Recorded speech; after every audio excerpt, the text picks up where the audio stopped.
محمد فیصل ہیں لاہور سے، کہتے ہیں کہ حویلیہ میں جو واقعہ پیش آیا جلوس میلاد النبی صلی اللہ علیہ وسلم کا، اس میں شہادتیں بھی ہو گئیں، ایک بڑی تعداد زخمیوں کی بھی ہے۔ یہ ارشاد فرمائے کہ سارے سانے کا ذمہ دار کون ہے؟ دیکھیں، گزارش یہ ہے کہ میں دو باتیں عرض کروں گا۔ پہلی بات تو یہ ہے کہ جب حکومتیں ناکام ہوتی ہیں تو ان کا پہلا حربہ یہ ہوتا ہے کہ ملک میں مسلکی بنیادوں پہ، لسانی بنیادوں پہ فسادات کروائے جائیں، کیونکہ یہ دو چیزیں ایسی ہیں کہ جب ان بنیادوں پہ فسادات شروع ہو جاتے ہیں ملک میں، کسی بھی ملک میں، مذہب کی بنیاد پہ یا لسانیت کی بنیاد پہ، تو پھر یہ ایسی آگ لگتی ہے کہ پوری قوم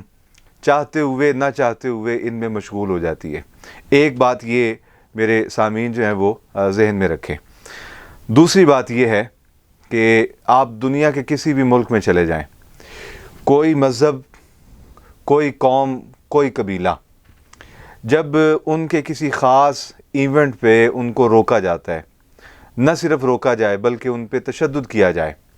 تو اس پہ لازمی طے شدہ امر ہوتا ہے کہ پھر اس پہ رد عمل آئے گا۔ مثال کے طور پہ پاکستان میں اکثریت ہیں اہل سنت و جماعت، اس پاکستان میں شیعہ کمیونٹی بھی ہے، اس پاکستان میں دیوبندی افراد بھی ہیں، اس پاکستان میں وہابی جو اپنے آپ کو اہل حدیث کہلواتے ہیں وہ بھی موجود ہیں۔ آپ کیا سمجھتے ہیں کہ اگر دیوبندی کسی عنوان پہ جلوس نکالیں اور وہاں کوئی ان پہ پتھراؤ کر دے تو کیا پورے ملک سے اس پتھراؤ پر رد عمل آئے گا کہ نہیں آئے گا؟ اسی طرح شیعہ محرم الحرام میں جلوس نکالتے ہیں،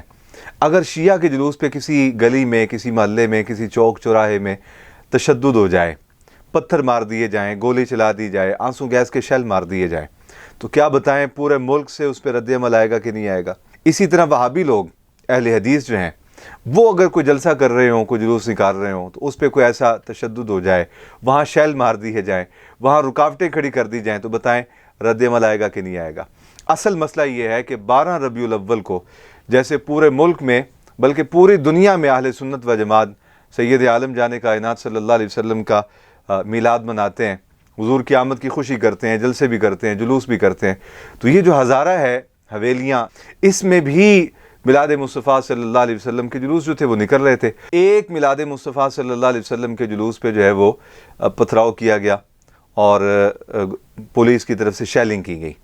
ظاہر ہے کہ میلاد مصطفیٰ صلی اللہ علیہ وسلم کے پرامن جلوس پہ، جہاں لوگ مٹھائیاں بانٹ رہے ہیں، جہاں لوگ جو ہے وہ خوشبو بانٹ رہے ہیں، ایک دوسرے کو خوشبو کے تحفے دے رہے ہیں، ایک دوسرے کو جو ہے وہ کھانا کھلا رہے ہیں، ایک دوسرے کو پانی پلا رہے ہیں، ایک دوسرے کو گلے مل کے مبارکباد دے رہے ہیں، میلاد مصطفیٰ صلی اللہ علیہ وسلم کا جلوس ہے، شیلنگ ہو گئی اس پہ، تو بتائیں اس پہ رد عمل آنا تھا کہ نہیں آنا تھا؟ یہ لازمی امر تھا، لہٰذا اس پہ رد عمل آیا۔ اور اہل سنت و جماعت کے افراد نے 16 اکتوبر بروز اتوار کا ہزارہ کے اندر، حویلیاں کے اندر جلوس کا اعلان کیا کہ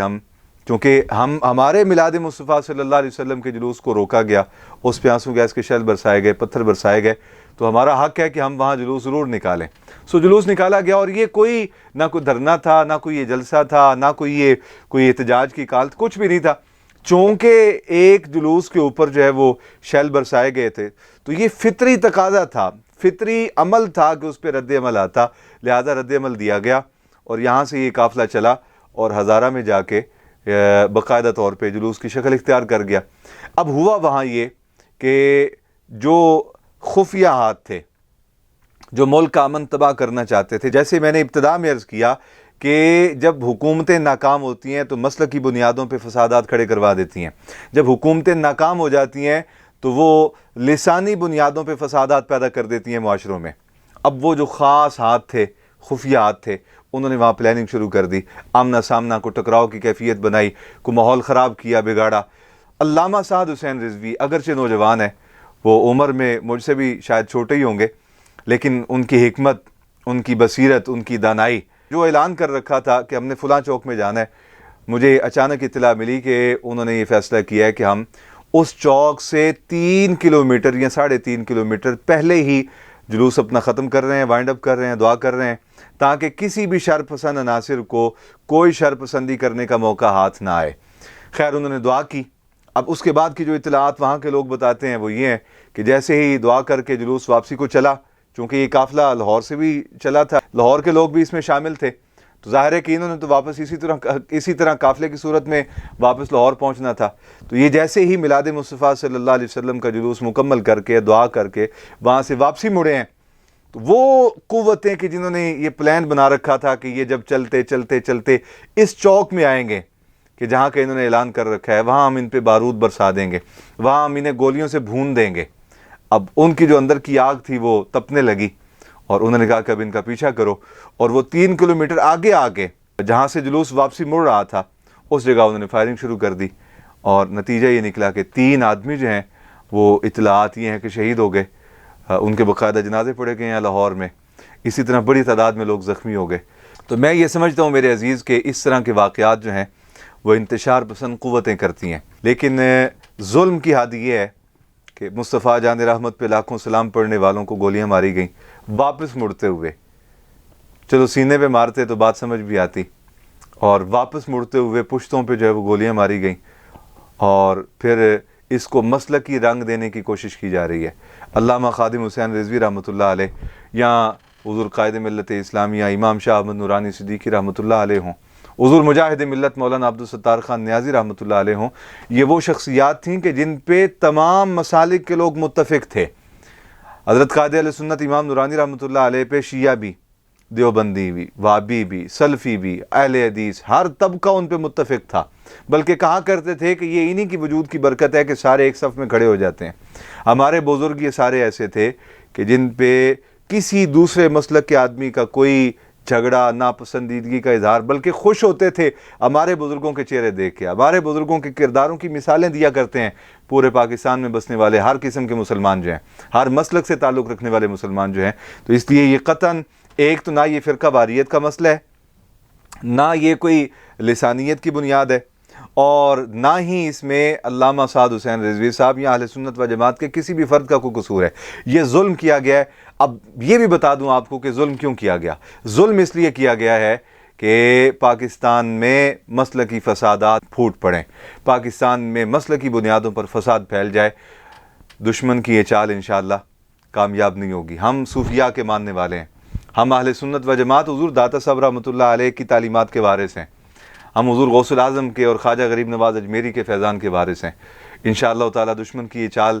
علامہ سعد صاحب نے بھی کامیاب نہیں ہونے دی، اور ہم اپنے پلیٹ فارم سے اعلان کر رہے ہیں کہ انشاءاللہ تعالی اس ملک میں بھائی چارے کی فضا ہمیشہ قائم رہے گی۔ لیکن وہ ظالم، وہ درندے جنہوں نے یہ درندگی کی کہ اس کو مسلکی رنگ دینے کے لیے ہم مطالبہ کرتے ہیں کہ ان کو کٹہرے میں لایا جائے، سپریم کورٹ از خود نوٹس لے، اور وہ اداروں کے اندر بیٹھے ہوئے لوگ ہوں یا غلط استعمال کرنے والے لوگ ہوں، ان پہ کارروائی کی جائے اور ان کی تحقیق کی جائے اور ان کو کیفر کردار تک پہنچایا جائے۔ اہل سنت و جماعت کا اگر خون پاکستان میں بہے گا تو اس